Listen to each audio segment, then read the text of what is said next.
Graças a Deus, irmãos, mais uma oportunidade, na casa do Senhor, mesmo nós estando em poucos, mas estamos aqui para adorar o Senhor, louvar o seu nome e aprender um pouco mais da sua palavra. Abra sua Bíblia comigo no livro do Êxodo. Pega meu óculos lá para mim, irmão Roberto, está lá no carro, atrás lá.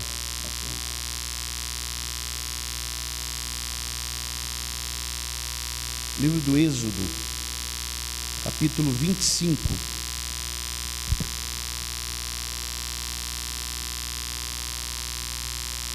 Êxodo 25.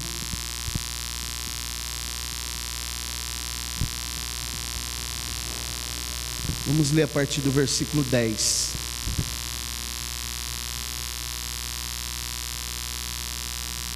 Glória a Deus. Bem conhecido, esse texto. Vamos estar bem atentos para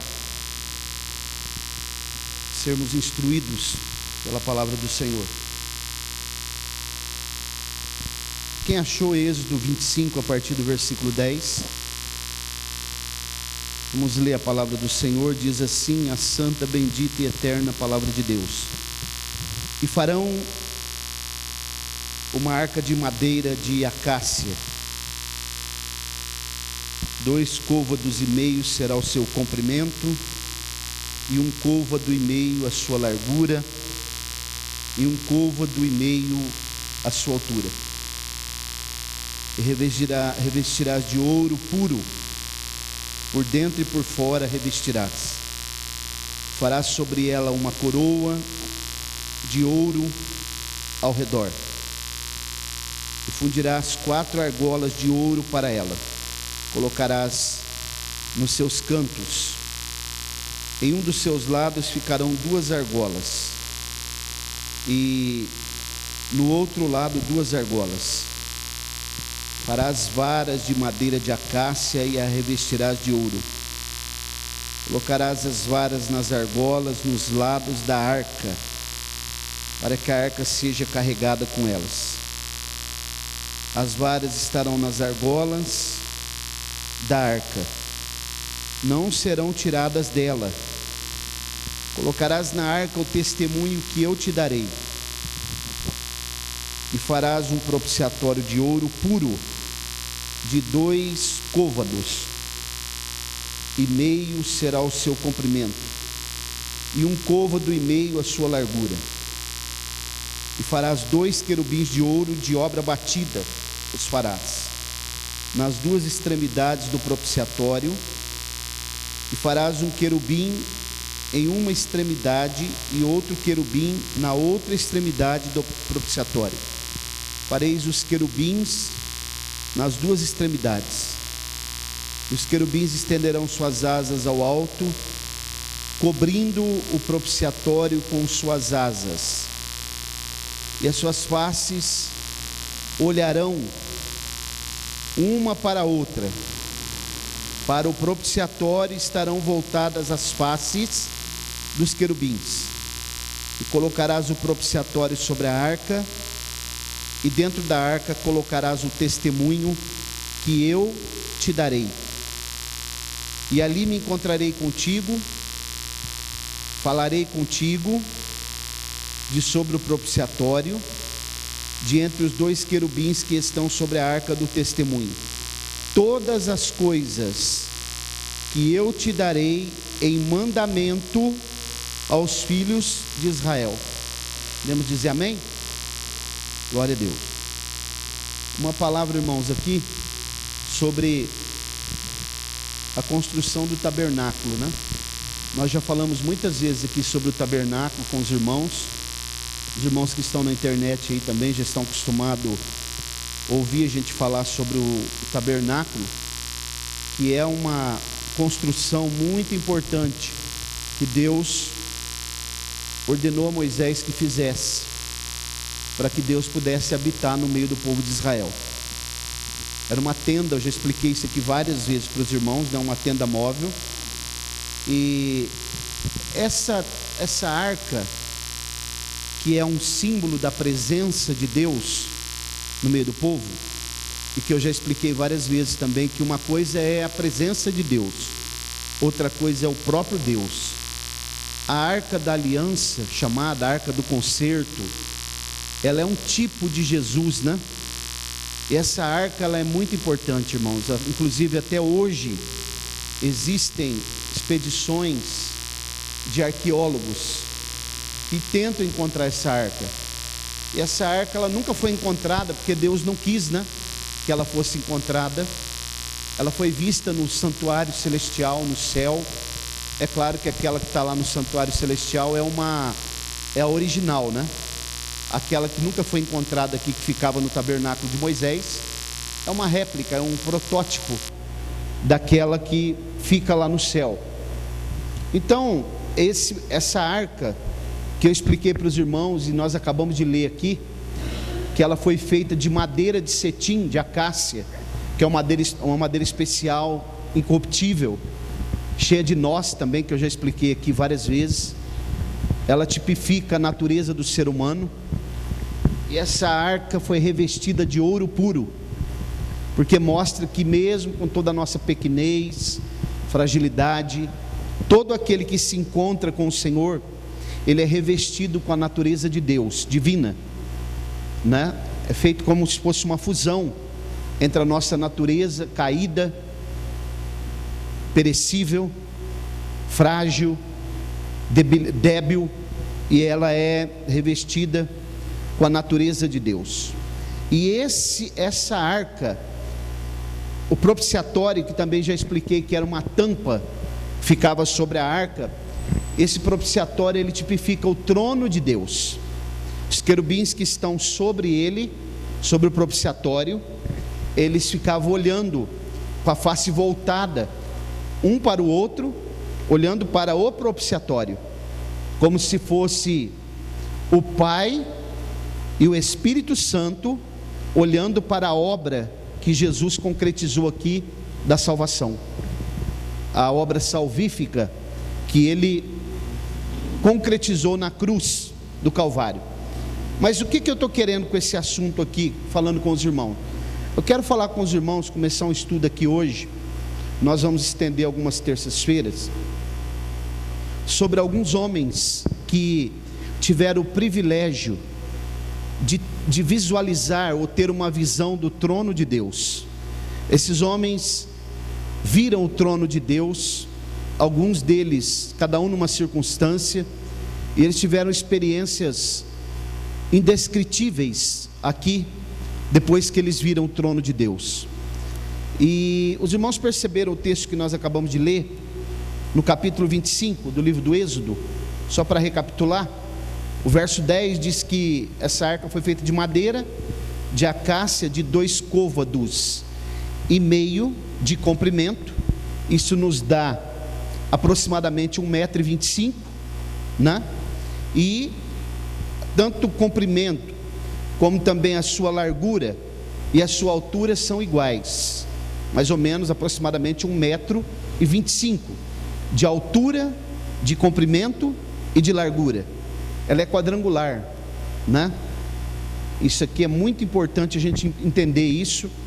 Ela é quadrangular porque ela é um tipo da Nova Jerusalém também, e ela é um tipo dos 4 evangelistas, e cada um vai narrar o evangelho de Cristo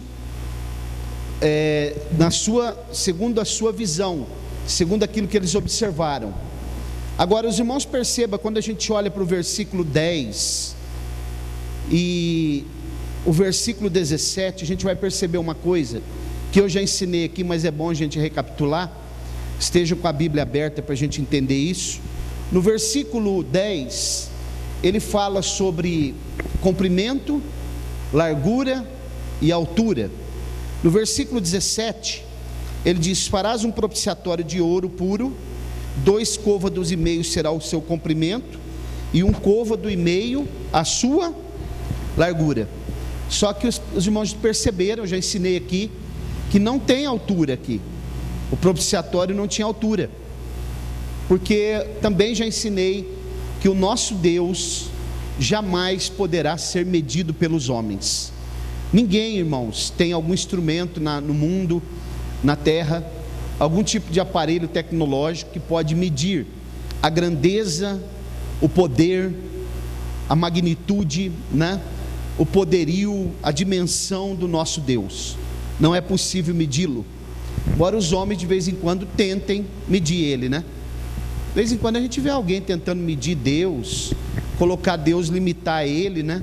Daquilo que ele pode fazer. Quando a gente ouve, irmã Maria Amélia, os sensacionistas dizerem que os dons não são mais para hoje, são só para os dias do início da igreja, que Deus não pode fazer mais do que ele fazia, ou ele não quer fazer porque era só para o início da igreja, como eles não tinham a Bíblia totalmente pronta, né? O cânon, então ele não faz mais isso hoje, não tem dons mais hoje, não tem mais dom de línguas, não tem mais batismo no Espírito Santo.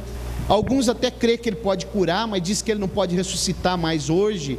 Outros dizem que ele pode curar, mas também não dá mais o dom de línguas, né? Alguns, quando estão no aperto, pedem oração para Deus curar, mas não acredita mais que Jesus pode batizar no Espírito Santo. Eu tenho certeza que o Danilo pediu para Deus curar ele, mas crê que ele batiza no Espírito Santo ainda, né? Jesus Cristo salva, Jesus Cristo cura, batiza no Espírito Santo e breve voltará. Os 4 cantos da arca, né? Esses são os pilares da doutrina do movimento pentecostal. Mas, irmãos, vamos observar algumas coisas aqui comigo, que eu quero que você fique bem atento. Deus, ele falava com Moisés, né? Ele falava com o povo de várias formas no Antigo Testamento, mas ele também disse que falaria do meio do propiciatório. E agora, como nós já entendemos que essa arca é um tipo do trono de Deus, o propiciatório, a tampa da arca, é um tipo, até porque a Bíblia fala que na parte de baixo do trono de Deus existe querubins com rodas, mobilidade de Deus, querubins que eles se locomovem tanto na vertical como na horizontal. Os irmãos veem que nosso Deus não é limitado, e o nosso Deus não está estático, ele está em movimento, ele está trabalhando agora, nesse momento. Por isso que nós podemos esperar sempre que a qualquer momento ele pode nos trazer alguma boa notícia, alguma novidade, alguma coisa, porque Jesus falou: meu Pai trabalha até agora, eu trabalho e meu Pai trabalha até agora. Então volte sua Bíblia um pouquinho no capítulo 24 do livro do Êxodo, para a gente perceber aqui. No capítulo 25, os irmãos perceberam que Moisés está construindo o tabernáculo e construindo a arca. No capítulo 24 vai acontecer algo aqui extraordinário. Vocês vão perceber comigo aqui agora alguns homens que tiveram a visão do trono de Deus e o que aconteceu com eles. No capítulo 24 ele diz assim: e ele disse a Moisés, primeiro homem que teve a visão do trono de Deus, Moisés: sobe ao Senhor. Observem que a palavra Senhor deve estar aí na sua Bíblia, tudo com letra maiúscula, né? É o Deus Yahvé, aqui é o Senhor, o Pai, o Todo-Poderoso. Tu e Arão, Nadab, Abiú, 70 anciãos de Israel, e adorai de longe. Olha aqui, eu fiquei pensando aqui, tem um primeiro ponto que eu fiquei pensando. Quem é Nadab e Abiú, irmãos? Nadab e Abiú são rebeldes, são 2 filhos do sacerdote que morreram. No capítulo 10 de Levítico, a Bíblia diz que eles entraram no lugar santo e levaram fogo estranho lá dentro. Deus fulminou os 2. Então esses homens aqui, eles jamais poderiam dizer, ou a família deles dizer, que Deus não havia dado alguma chance para eles, ou que Deus não havia levado eles na sua presença. Eles conheciam a presença de Deus.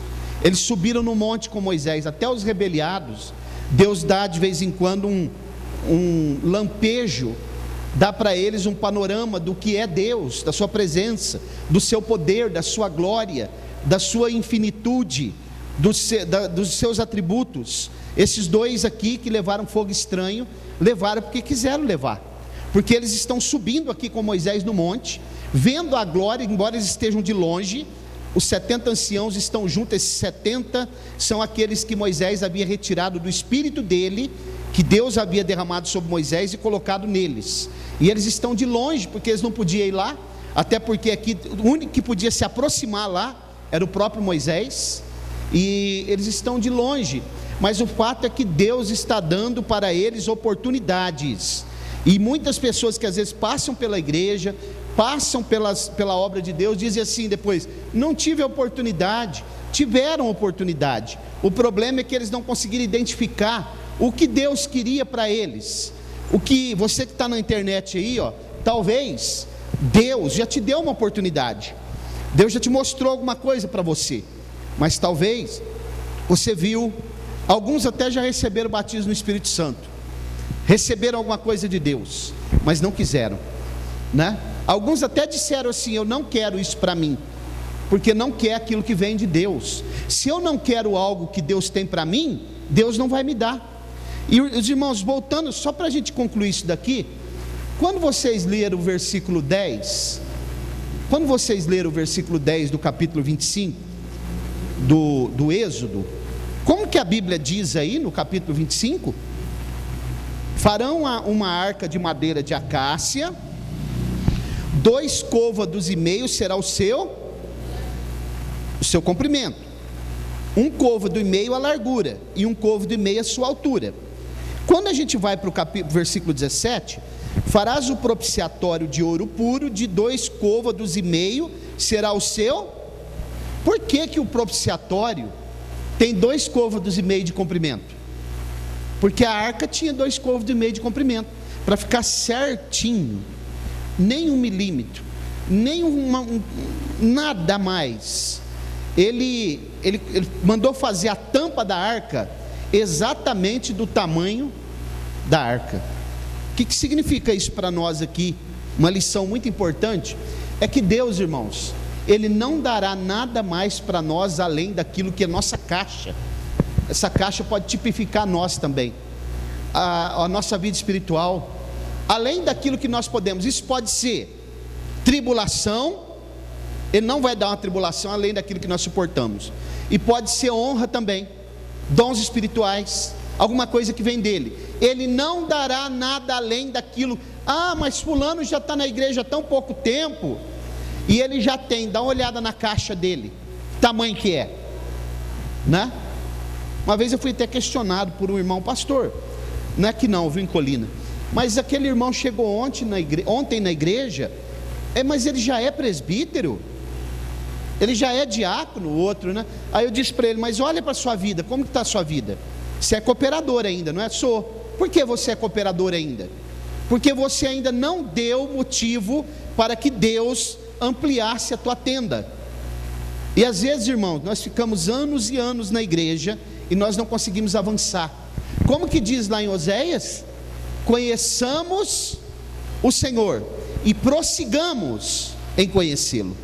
Tem que passar de ano, como eu já falei aqui algumas vezes.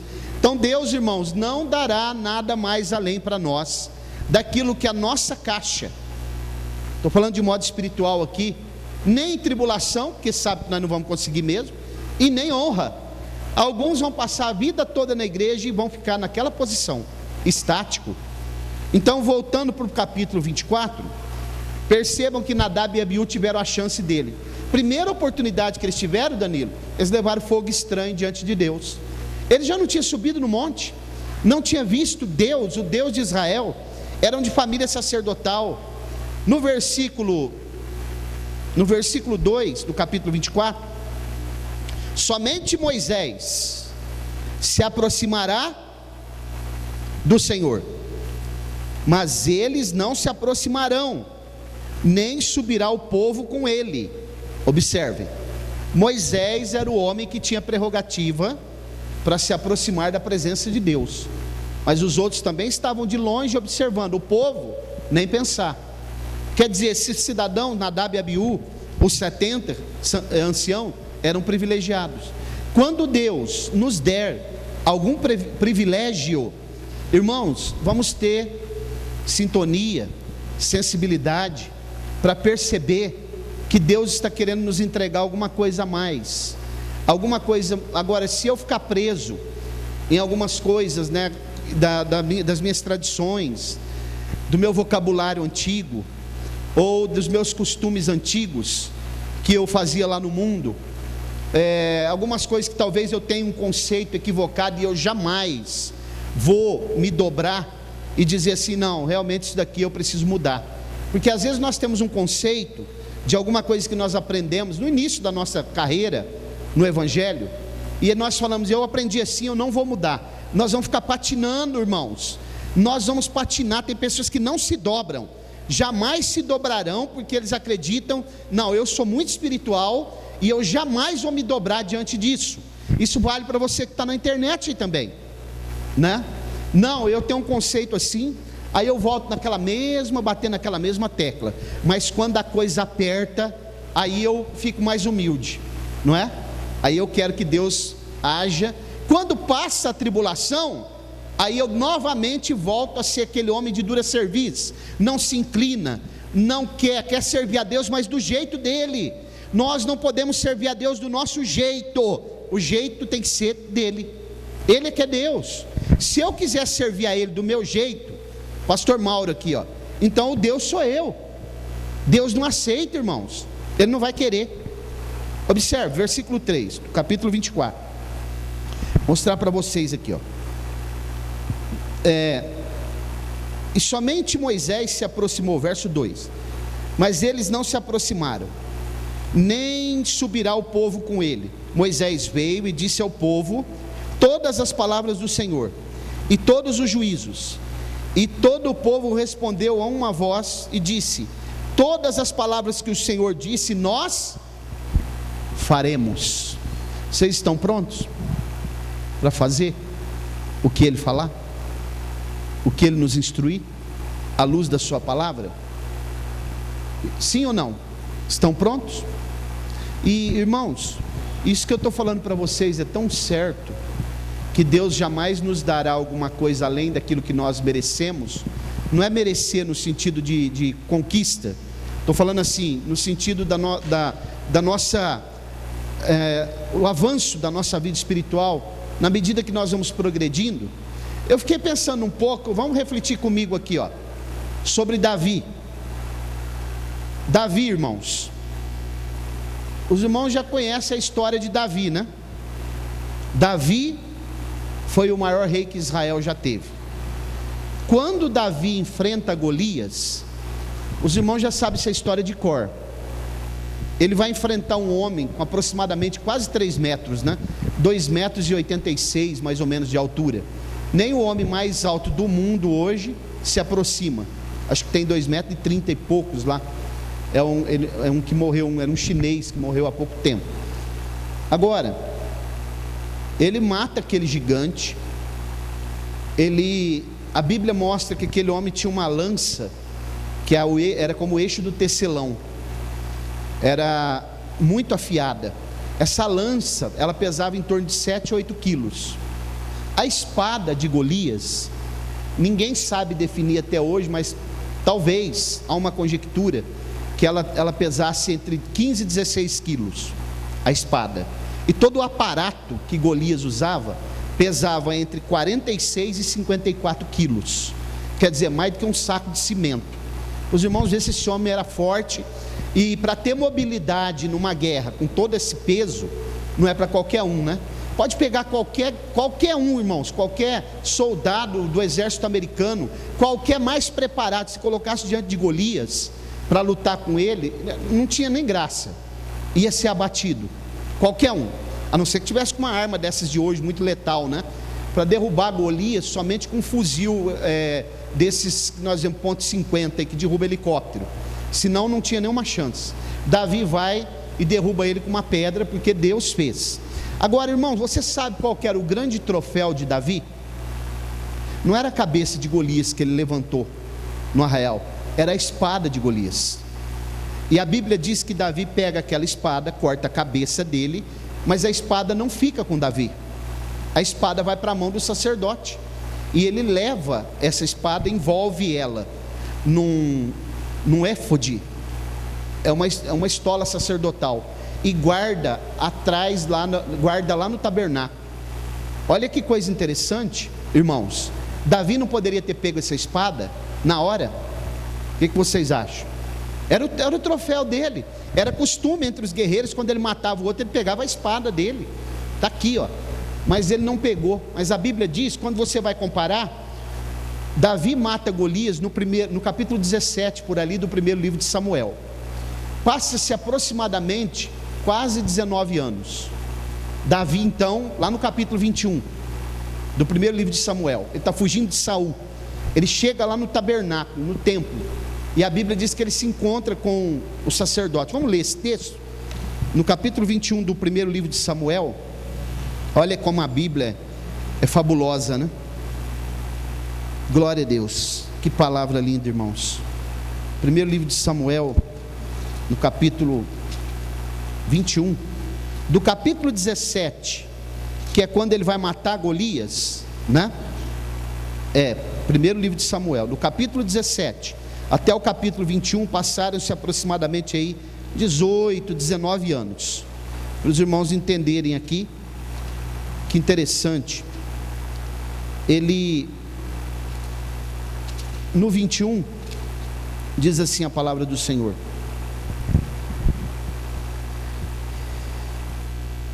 então Davi veio a Nobe, e Aimeleque o sacerdote, e Aimeleque, que temia encontrar-se com Davi, ele disse: por que estás sozinho e não há homem contigo? E Davi disse a Aimeleque, o sacerdote: o rei me ordenou um negócio, e me disse que nenhum homem saiba qualquer coisa sobre onde eu te envio, e sobre o que te ordenei. Eu indiquei os meus servos para tal e tal lugar. Agora, portanto, o que há debaixo da tua mão, dá-me 5 pães na minha mão, ou o que houver. E o sacerdote respondeu a Davi e disse: não há nenhum pão comum debaixo da minha mão, mas há pão consagrado. Deixa eu falar para vocês, olha aqui para mim. Não tinha pão para eles comer, está com fome. Só tinha os pães da proposição. São os pães que todo sábado, até sexta-feira ele ficava lá. Todo sábado trocava. Os sacerdotes comiam aquele pão já velho, duro, e colocava pães quentes, novos. Por isso, quando a Bíblia vai falar pães quentes, era colocado lá. Não podia comer esse pão ninguém, só os levitas. Davi era da tribo de Judá, e Davi disse: dá esse pão aí mesmo. Mas não tem, só tem, vou comer esse. Aqui tem um segredo: quando Davi come não acontece nada, porque Davi também era sacerdote. Ele tinha os 3 ministérios, e ele era o sacerdote da tribo de Judá, que é um tipo do sacerdócio de Cristo, que vem da ordem de Melquisedeque. Agora continue observando, verso 4, o sacerdote respondeu a Davi e disse: não há nenhum pão comum debaixo da minha mão, mas há pão consagrado. Se os moços tiverem se guardado, ao menos de mulheres, os moços são servos de Davi. Davi respondeu ao sacerdote e disse: em verdade, as mulheres nos foram tiradas já há 3 dias, desde que saí, e os vasos dos moços são santos, e o pão é de algum modo comum, sim, embora tenha sido santificado neste dia no vaso. Assim o sacerdote lhe deu o pão consagrado, pois não havia ali pão que não fosse o pão da apresentação, que foi tomado de diante do Senhor, para se colocar pão quente no dia em que este foi retirado. Ora, um certo homem dos servos de Saul estava ali, naquele dia, detido diante do Senhor. Seu nome era Doeg, um edomita, o principal dos pastores que pertenciam a Saul. E disse Davi a Aimeleque, agora preste atenção: não há aqui debaixo da tua mão lança ou espada? Pois não me trouxe nem a minha espada, nem as minhas armas comigo, porque o negócio do rei exigiu pressa. E o sacerdote disse: a espada de Golias, o filisteu a quem tu mataste no vale de Elá. Aí deve estar na tua Bíblia, vale de Carvalho, né? Eis que aqui está envolvida em um tecido, atrás do éfode. Se quiseres tomá-la, toma, pois não há outra aqui, salvo aquela. E Davi disse: não há nenhuma como essa, dá-me. Percebeu, irmãos? Quanto tempo passou para Davi pegar essa espada? Quase 19 anos. Sabe o que significa isso? Nesse período aqui, Davi já está mais experiente, mais abalizado, mais musculoso, viu? Pegar uma espada, irmãos, e manusear ela, uma espada de 15 quilos. Eu já vi um teólogo dizendo que ela tinha 49 quilos. Eu não acredito que seja tudo isso, mas se for 15 quilos já é muita coisa.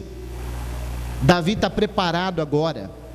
Está preparado, irmão, irmã, para receber algo a mais de Deus, ou quer ficar a vida toda assim? Tá bom. E o que vocês acham? Talvez, irmãos, olha aqui, com exceção de alguns rebeldes que passaram por aqui e não ficaram, porque não quiseram ficar, porque são rebeldes, talvez Deus não nos trouxe outras pessoas ainda, porque nós não estamos preparados. Sabia? Pode estar faltando algum preparo em nós para administrar, para poder cuidar, não é? Pode ser que sim. Com exceção dos rebeldes, mais uma vez eu falo, né? Que os rebeldes não ficam porque não querem ficar. Eles veem a glória. Eles já viram, como Nadab e Abiú. Eles vieram, testemunharam aqui. Eu vi o evangelho, eu vi a verdade, né, irmã Eliane? Eu conheço a igreja certa agora. Agora eu descobri a igreja, mas não ficaram, porque eles gostam de fogo estranho. Eles querem fogo estranho. De vez em quando eles estão no meio do fogo estranho, sagrado a eles, não é? Porque o fogo estranho é mais fácil, é menino, é mais fácil. Fogo estranho é mais fácil de ser dominado. O fogo que vem de Deus exige compromisso, renúncia, exige mudança de vida. O fogo que vem de Deus, fogo menino, está por aí, ó, para todo lado aí. Igual certo pregador que eu vi uma vez na cidade de Herculândia, tem fogo na galeria, tem fogo no telhado, tem fogo em cima da igreja, tem fogo lá na porta, tem um anjo com uma espada de fogo. Estava vazio, não tinha nada. Então, irmãos, observe, volte comigo aqui, volte aqui comigo para Êxodo capítulo 24.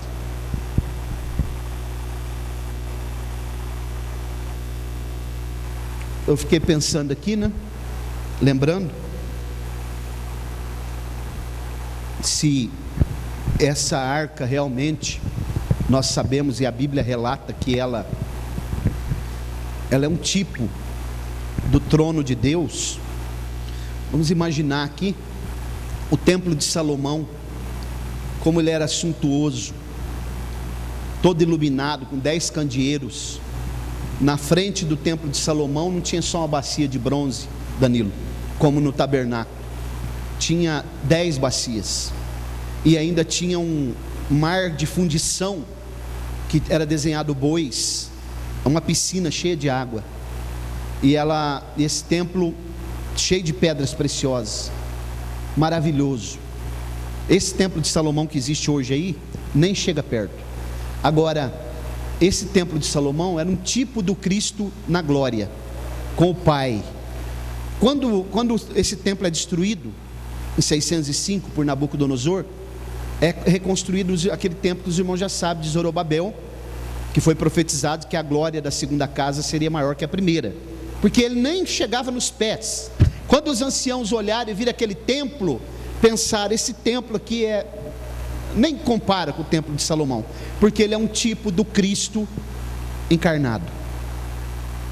Ele sai da sua glória, da glória imarcessível, e vem aqui para ser homem.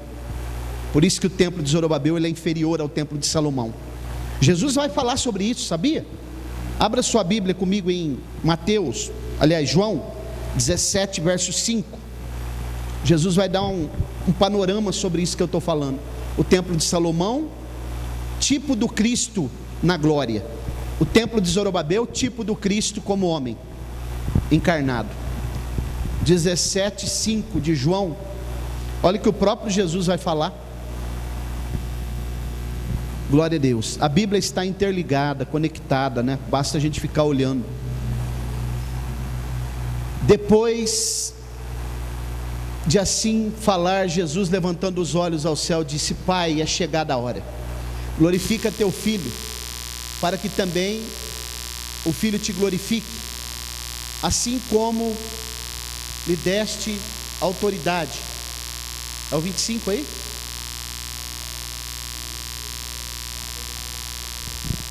(17, 5). Glória a Deus. Presta bem atenção nesse texto. Agora, pois, glorifica-me tu, ó Pai, junto de ti mesmo, com aquela glória que eu tinha contigo antes que o mundo existisse. Perceberam, irmãos? A glória que ele tinha lá antes.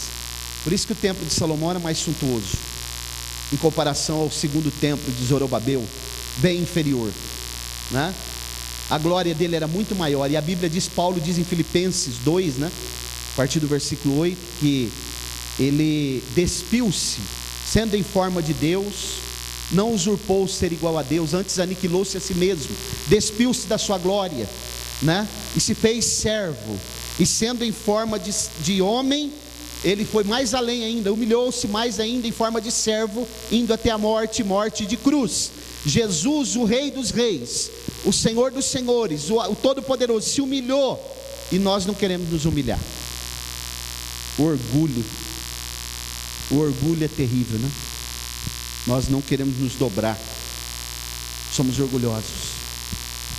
Eu gosto daquela igreja, mas não dá para mim ficar lá, porque lá eu vou ter que me subjugar. Eu peço oração quando eu estou doente, ou quando alguém está doente, mas eu não servo para me congregar lá, porque lá eu vou ter que me humilhar. Lá eu preciso mudar em algumas coisas. Lá é muito estreito, o confronto lá é muito grande. Lá a Bíblia, a palavra que é pregada vai mostrar quem eu sou e quem eu deveria ser, o que eu preciso mudar. Lá vai me confrontar. Lá vai aparecer nitidamente aquilo que eu preciso fazer. Volta aqui para o capítulo 24 do Êxodo.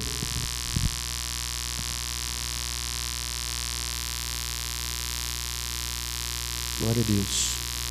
Irmãos, olha o capítulo 24 do Êxodo.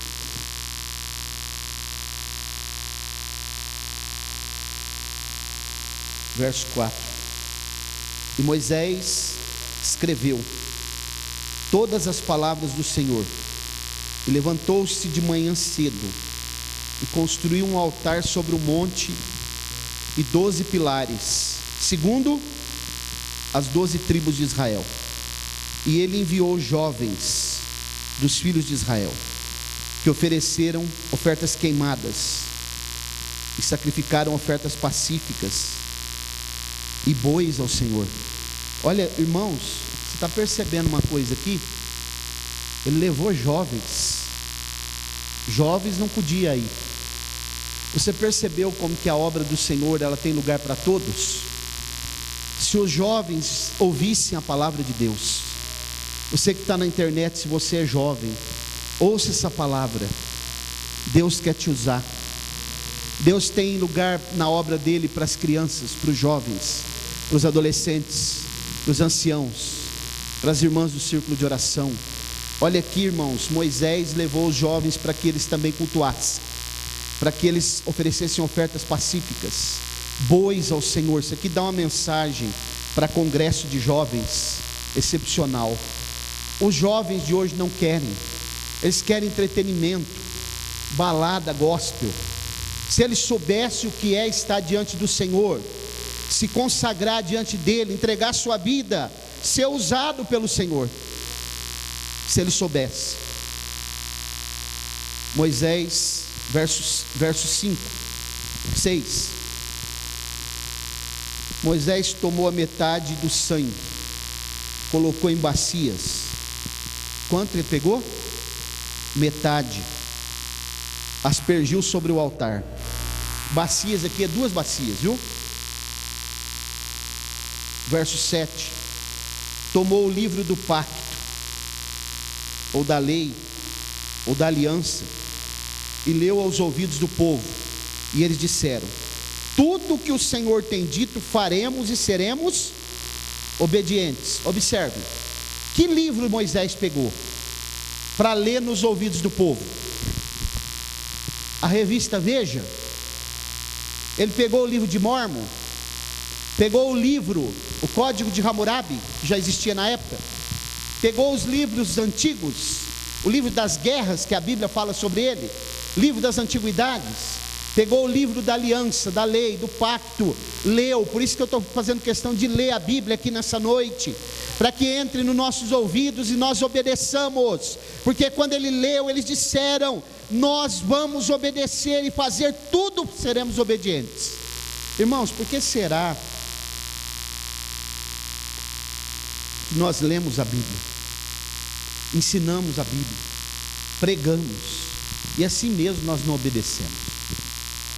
Por que será, irmãos? Por causa do nosso orgulho, da nossa desobediência, por causa do nosso ego. Às vezes nós não queremos obedecer. A Bíblia está sendo lida nessa noite, para todos nós aqui. Nós precisamos obedecer essa palavra, se nós queremos que o Senhor fale conosco e nós avançamos. Se nós queremos receber mais alguma coisa dele ainda, aqui nessa cidade de Colina, nós precisamos obedecê-lo. Quem tem ouvidos para ouvir, ouça. Quantas bacias? 2 bacias. Ele pegou metade do sangue, colocou em bacias, e no verso 8, Moisés tomou o sangue, aspergiu sobre o povo. E eis aqui o sangue do pacto que o Senhor fez convosco, a respeito de todas as palavras. Observe que no versículo 6, ele pegou e aspergiu o altar. No versículo 8, ele aspergiu sobre o povo. O sangue da onde? Da aliança. Que sangue é o sangue da aliança para nós? O sangue de Jesus. Você sabe o que é o sangue da aliança? Você sabe o que são essas 2 bacias? É o Antigo e o Novo Testamento, é a Bíblia Sagrada. O sangue de Jesus na nova aliança. Por que ele colocou em 2 bacias? Porque ele só utilizou uma, a outra ficou para o Novo Testamento. Quando Jesus se reúne com os discípulos, abra sua Bíblia em Mateus 26. Mateus 26, a partir do versículo 26. Glória a Deus. Quando você, irmãos, preste atenção numa coisa que eu vou falar. Quando você tem um líquido dentro de uma bacia e você asperge uma pessoa, aonde você joga esse líquido?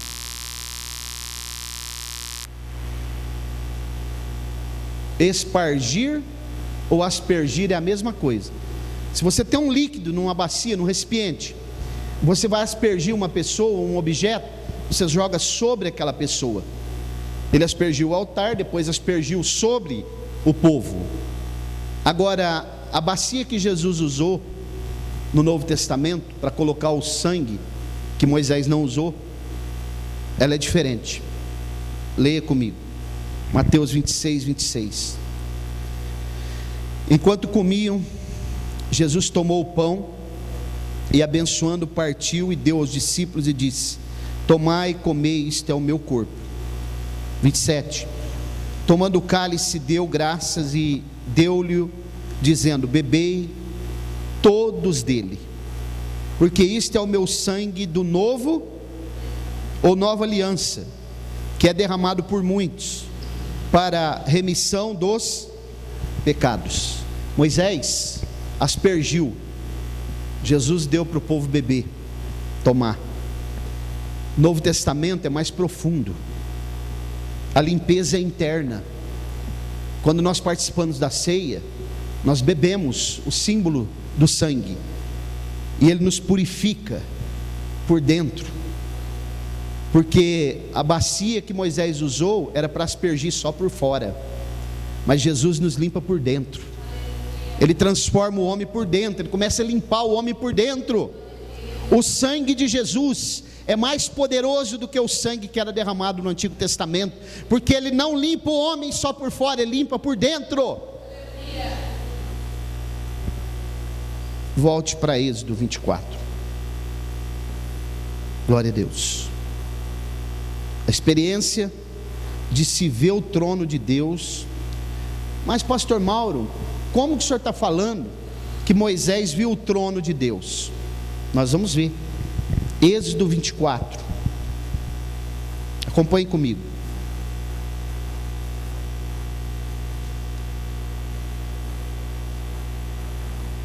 Verso 9. Êxodo 24, verso 9. Então subiram Moisés e Arão, Nadab e Abiú, olha eles aqui de novo, e 70 dos anciãos de Israel, e viram o Deus de Israel. Presta atenção aqui, olhe para mim, deixa aberta a sua Bíblia. Quem eles viram? O Deus de Israel. Nadab, Abiú, os 70. E assim mesmo, depois de ver tudo isso, eles ainda morreram, ainda levaram fogo estranho diante de Deus. Então, irmãos, a gente começa a analisar e entender por que muitos vão passar por aqui, vão ver, vão conseguir enxergar algumas coisas, mas não vão ficar, porque eles não vão conseguir ficar. Eles vão ver. Quando eles testemunham, eu vi, eles não estão mentindo, eles viram, mas eles não têm firmeza. Olha o que a Bíblia diz, ainda no versículo 10: viram o Deus de Israel, e havia debaixo de seus pés, dos pés de quem? De Deus, como trabalho pavimentado de pedra. Isso aqui é uma plataforma de safira, e como o corpo do céu na sua clareza. Lembra que eu expliquei para vocês que o trono de Deus é feito de safira branca? É a visão que Ezequiel teve, que João teve no Apocalipse. É o trono de Deus. Eles viram e Deus nesse trono, eles olharam e viram toda a glória desse Deus. Ele estava com os pés num pavimento, uma plataforma debaixo dos seus pés. Esse trono eles observaram, eles tiveram o privilégio de ver. Mas assim mesmo, olha o verso 11: e os nobres dos filhos de Israel ele não colocou a sua mão. Eles também viram a Deus, e comeram e beberam. Comeram e teve uma ceia aqui. Teve uma ceia, irmã Roberta, aqui, porque eles comeram e beberam. E disse o Senhor a Moisés: sobe a mim no monte, e fique ali, e dar-te-ei tábuas de pedra, e a lei, e os mandamentos que escrevi, para que os ensine. E Moisés subiu, e o seu ajudante Josué. E Moisés subiu o monte de Deus. Quem subiu com ele? Seu ajudante Josué. Olha, não poderia ser outro? Mas Josué estava preparado. Josué não saía da porta da tenda. Josué seguia Moisés de perto. Josué auxiliava, é o servo de Moisés. Josué sabia que a qualquer momento Deus poderia mostrar algo excelente que ele mostrou para Moisés. Agora, irmãos, tem uma coisa, estou indo para o fim já, por hoje. Quando Deus, Ele quer nos mostrar algo, esses homens viram o trono de Deus, viram a sua glória, o seu resplendor, mas eles não souberam esperar. Quando Moisés sobe com Josué, olha o que Moisés vai dizer para ele. Ser humano, verso 13. Moisés subiu, e seu ajudante Josué.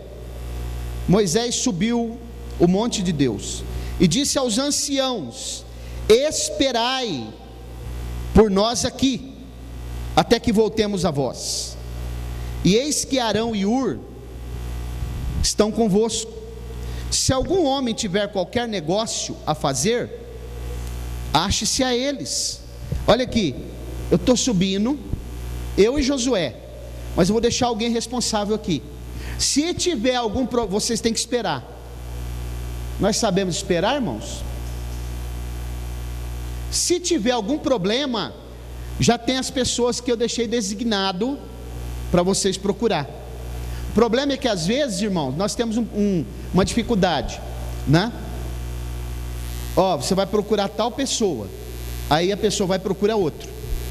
Não foi aquele que Deus designou, não foi aquele que às vezes o pastor designou. Procura a pessoa ali e ele já está preparado. Às vezes eu vou procurar uma pessoa que não tem nada a ver, e aí aquela pessoa não está preparada para resolver o problema. Nós já tivemos experiências terríveis aqui nessa igreja, terríveis, que trouxe consequência até hoje. Pessoas que saíram e foram procurar outros que não estavam preparados, e isso trouxe choque, problema. As pessoas inclusive saíram da igreja por causa disso, né? Se tiver algum problema, procura a pessoa certa. Mas a pessoa foi procurar outra que não tinha nada a ver. E aí, sabe o que aconteceu? Posso usar uma expressão aqui? Caca, né? E aí deu todo o problema, a pessoa saiu da igreja. E depois, sabe quem é culpado da pessoa sair da igreja? Adivinha? Não precisa falar não, né? Quem foi culpado dos problemas aqui? Moisés. Observe, estou indo para o fim, mas eu tenho que falar isso aqui. Verso 15. Moisés subiu o monte, e uma nuvem cobriu o monte, e a glória do Senhor habitou sobre o monte Sinai. E a nuvem o cobriu 6 dias. E ao 7º dia, ele chamou Moisés do meio. Onde Moisés estava? Preste atenção nisso aqui, no meio. E a visão da glória do Senhor era como fogo consumidor. Irmãos, você já parou para pensar isso aqui? A visão da glória desse Deus. O culto é pentecostal mesmo, Danilo. Glória a Deus. Fogo, relâmpago, trovões. Deus se apresenta sempre assim. Você sabe que em cima do tabernáculo tinha o que mesmo que ficava lá? Uma nuvem. Tinha uma nuvem lá, que eles chamam de Shekinah, mas não está na Bíblia. Essa palavra Shekinah é uma tradição judaica, né? E essa nuvem, à noite ela ficava incandescente, acesa. De dia ela apagava. Você sabe como que funcionava isso? Como que ela acendia e apagava? Sabe, Ana Luísa? À noite, ela não era uma nuvem igual essa que nós vemos, ela era vertical. Vertical aqui, assim, uma coluna de nuvem. À noite ela acendia, ficava incandescente. De dia ela apagava. Você sabe quem que fazia esse trabalho de acender e apagar? Era Deus, mas era mediante o que o sacerdote fazia. Porque de manhã, quando ele entrava de manhã com os espevitadores para apagar o candeeiro, a hora que ele apagava a primeira lâmpada, a nuvem se apagava. À tarde, quando ele acendia a primeira lâmpada, a nuvem se acendia. Sabe por quê? Porque está conectado com o céu. Tudo quanto ligares na terra será ligado no céu. A igreja está conectada com o céu. A igreja tem sintonia com o céu. Tudo que é feito aqui, Deus ratifica lá em cima. Quando nós começarmos a entender isso, irmãos, Deus fará grandes coisas no nosso meio. Você viu o que é o papel do sacerdote? Então, irmãos, observe isso daqui. Eu já vou terminando, mas eu ainda tenho aqui para falar. A glória, no verso 17: a visão da glória do Senhor é como fogo consumidor no cume do monte, aos olhos dos filhos de Israel. E Moisés entrou no meio da nuvem, depois que subiu o monte, e Moisés esteve no monte 40 dias e 40 noites. Eu já ensinei isso aqui para os irmãos, né? Ele é um tipo daquilo que Jesus fez lá no Novo Testamento. Embora Jesus comeu, né? Aliás, Jesus bebeu água. Moisés não, Moisés nem comeu nem bebeu água. Deus sustentou ele. Agora, uma coisa que me chamou muita atenção, e eu vou falar e vou terminar. Moisés estava onde? No meio da nuvem. Mandou esperar. Eles esperaram? Não. Sabe o que eles fizeram, Andréia? Moisés está demorando. Morreu. Nós precisamos de um Deus. Eles não tinham visto Deus, irmãos? Os 70 anciãos, Nadab e Abiú. O que eles queriam? Não, nós temos que ter um Deus aqui que represente o nosso Deus. Eles não queriam outro Deus, queriam uma imagem para representar o Deus deles. Vamos fazer bezerros. Procurou Arão. Arão foi fraco, né? Irmãos, quando o pastor sai, Danilo, quando eu sair, que você ficar aqui dirigindo o culto, seja firme, viu? Não pode ser fraco, tem que ser firme, porque esse aqui foi fraco. Arão cedeu, e eles fizeram bezerros de ouro. Os irmãos sabem da história que aconteceu, né? Idolatria. Essa idolatria, ela se estendeu todos os reis de Israel depois. Problema seríssimo. Deus se irou. Moisés quebrou as tábuas por causa disso. E Deus não mandou ele quebrar as tábuas, mas ele quebrou, de tão irado que ele ficou, né? E uma coisa que me chama a atenção, eles não souberam esperar, e nós temos esse problema também. Espera, não faz, deixa para depois. Nós queremos fazer, faz assim, queremos fazer diferente, não é? Coloca isso aqui, ó. Não, mas se eu colocar aqui, não fica melhor? Agora aqui, irmãos, tem uma coisa que me chama muita atenção para a gente terminar. Moisés estava no meio da nuvem. Abra sua Bíblia comigo em Êxodo 33. Mostrar uma coisa para vocês aqui. A gente vai parar por hoje. Êxodo 33, verso 7.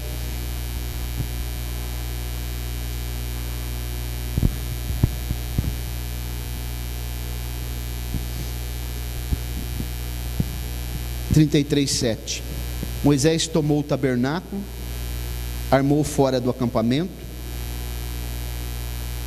distante do acampamento. Deixa eu explicar, isso aqui não é o tabernáculo, viu? Isso aqui é uma tenda particular que cada pessoa tinha. O tabernáculo era dentro do arraial, esse aqui era fora. Fora do arraial, distante do arraial, distante do acampamento. E chamou o tabernáculo da congregação. E aconteceu que todo aquele que buscava o Senhor saía até o tabernáculo da congregação que estava fora do acampamento ou do arraial. E aconteceu que, saindo Moisés para o tabernáculo, todo o povo se levantava e ficava cada homem diante da porta da sua tenda, e olhava Moisés pelas costas até ele entrar no tabernáculo. E acontecia que, quando Moisés entrava no tabernáculo, a coluna de nuvem descia e ficava à porta do tabernáculo, e o Senhor falava com... Perceberam? Moisés, quando ele subiu no monte, ele estava no meio da nuvem. Aqui, a nuvem estava fora, só na porta. Decresceu. Perceberam, irmãos, como que às vezes a gente vai decrescendo? Lá no monte, envolvido pela glória. Aqui, ela já está na porta. Quer ver? Abra sua Bíblia em Êxodo 40.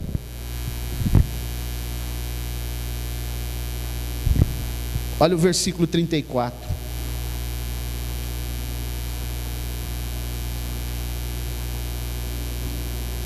Três degraus decrescentes, né?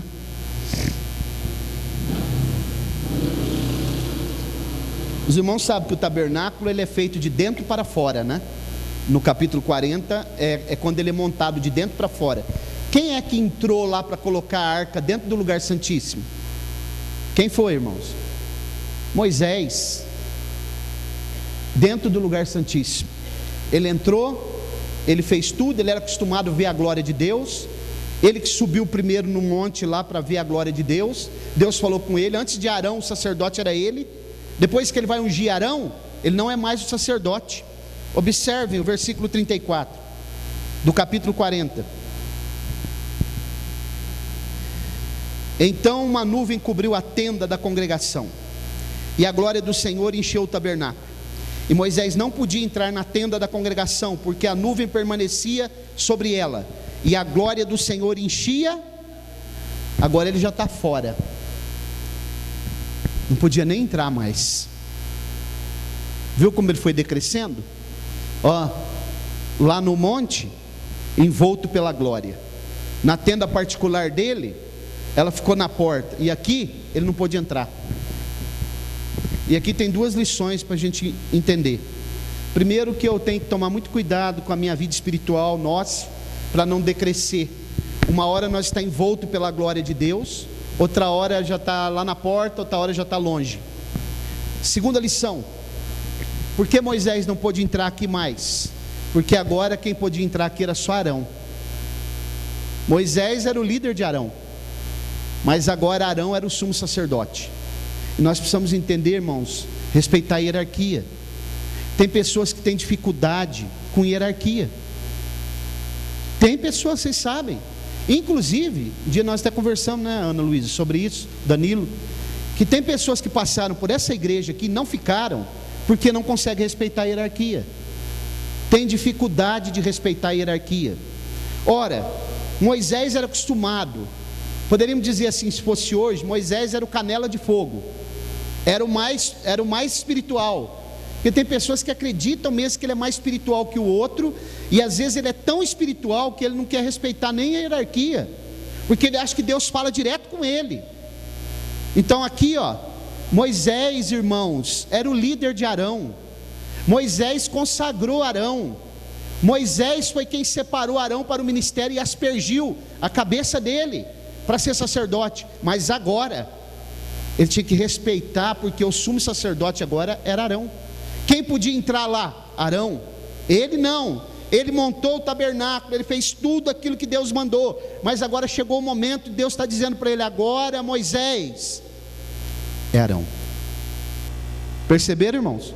Irmãos, se há uma coisa que Deus não abre mão, chama-se hierarquia. Isso daí é Deus que faz, não adianta. Hierarquia, nós precisamos entender isso de uma vez por todas, e saber uma coisa: Deus tem grandes coisas para nos revelar, mas Ele só nos revelará se nós entendermos os princípios que estão na sua palavra. Ele não abre mão disso. Você está pronto para ver o trono de Deus? Para olhar e ver aquilo que Deus, como o profeta Ezequiel fala no capítulo 1, versículo 1 do seu livro: eu tive as visões de Deus. Você quer ter, irmãos? Abre o teu coração para Deus, obedeça a sua palavra. Isso serve aqui para mim também, para que o Senhor possa nos dar condição de vislumbrar muitas coisas. Podemos dizer amém? Coloque-se de pé.